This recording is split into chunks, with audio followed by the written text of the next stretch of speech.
Hindi naman kaya within a year kasi ang dami pa natin kailangan fokusan. Next year talaga. Sure yun next year. Actually, ako, ang dream wedding ko is kung gano'n naging kabongga ang proposal, ayoko naman ng gano'n kabongga. Gusto ko ano lang, yung mararamdaman natin yung pagiging intimate ng love, mas mangingibabaw kaysa yung dami ng tao, ganun. So mamimili talaga ako. Kung sino lang talaga yung nasa buhay ko, yun lang siguro yung invited. Gusto ko simple lang. At syempre invited si Madam. Yes!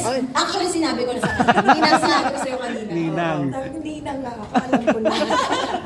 Nangangamoy ninang pagpasok, alam. Yes. Pero alam ko na yon ever since na talagang kasi nararamdaman ko rin naman na nakita tayo nung wedding ni na Kong and Yes. Lee, di ba? Sabi ko, naramdaman ko na rin na sila na yung susunod. Oh. Tagal na pala nakaplano.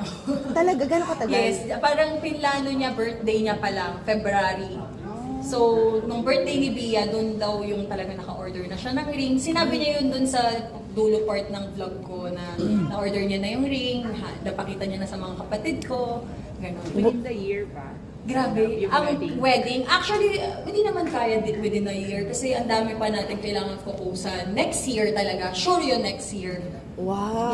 Next year na ang kasalan. Kasi gusto ko nga mas maramdaman yung intimate na love ng isa't isa na nandoon, yung mga masasaya, 'di ba? Ayoko na ng bongga na yung proposal eh. Gagandahan naman. Syempre gusto ko maganda, pero ayoko lang ng sobrang ingrande. Kasi ang pinaka-importante, isa pang pinag-uusapan namin ni Daddy Ray kasi nakabili kami ng lot. Ay. Chingika ko na.